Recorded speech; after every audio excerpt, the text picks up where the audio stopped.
ನಮ್ಮ ರಮಣ ಇವತ್ತು ಬೈದಾಗಿ ಚೀಲ ಎತ್ಕೊಂಡ್ಬಂದು ಈಚೆ ಕಡೆ ಬಿಸಾಕ್ತಾ ಇದ್ದ. ಯಾಕೆ ಅಂತಂದ್ರೆ ಈ ಒಕ್ಕನ್ಗೆ ಬಾಗಿಲು ತೆಗೆದಿದ ತಕ್ಷಣ ಹಾವು ಬಂದ್ಬಿಟ್ಟು ಆ ವಿಡಿಯೋದಾಗ್ಲಿ ಜೇನ್ ಗಿಡದಾಗ್ಲಿ ಯಾವ್ದೇ ಕೆಲಸದಾಗ್ಲಿ ನಮ್ಮ ರಾಮಣ್ಣ ಫುಲ್ ಎಕ್ಸ್ಪರ್ಟ್. ಅದಕ್ಕೆ ಹೋಗ್ಬಿಟ್ಟು ರಾಮಣ್ಣನ ಕರ್ಕೊಂಡ್ ಬಂದ್ವಿ. ರಾಮಣ್ಣ ಒಂದ್ ಕೆಟ್ಟಿಗೆ ತಗೊಂಡು ಒಳಗಡೆ ಹೋಗ್ಬಿಟ್ಟು ಒಳಗಡೆ ಇರೋ ಚೀಲಗಳೆಲ್ಲ ಕೆಟ್ಟಿಗೆಲ್ಲ ಎತ್ಕೊಂಡ್ಬಂದು ಈಚೆ ಕಡೆ ಹಾಕಿದ್ರು. ಆದ್ರೆ ನಾನು ಈಚೆ ಕಡೆ ಹಾಕಿರೋ ಚೀಲನ ಕೊಡುಬಿಟ್ಟು ನೋಡ್ದೆ ಆವಲ್ಲ ಇಲ್ಲಿ ಕೂಡ ಸಿಗ್ಲಿಲ್ಲ ನನಗೆ. ಅದಕ್ಕೆ ರಾಮಣ್ಣ ಕೋಪ ಬಂದ್ಬಿಟ್ಟು ಆ ರೂಮ್ ಗಿದ್ದಿದ್ ಬಾಗಿಲನ್ನ ಕಿತ್ತಾಕ್ಬಿಟ್ಟು ಎತ್ಕೊಂಡೋಗಿ ಬಿಸಾಕ ಅಂತ ನನ್ಗೆ ಹೇಳಿದ್ರು.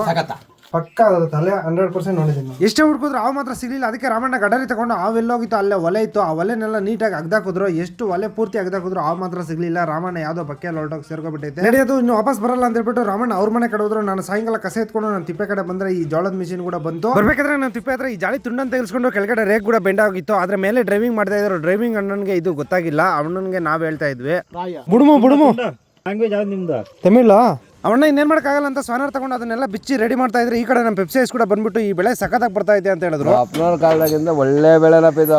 ಯಾವ್ದು ಕಾಂಗ್ರೆಸ್. ಏನ್ ಹಾಕೋದು ಬೇಡ ಅದಕ್ಕೆ, ಏನ್ ಚಾಟ್ ಕೂಡ ಕಿತ್ತಾಗೋದು ಬೇಡ.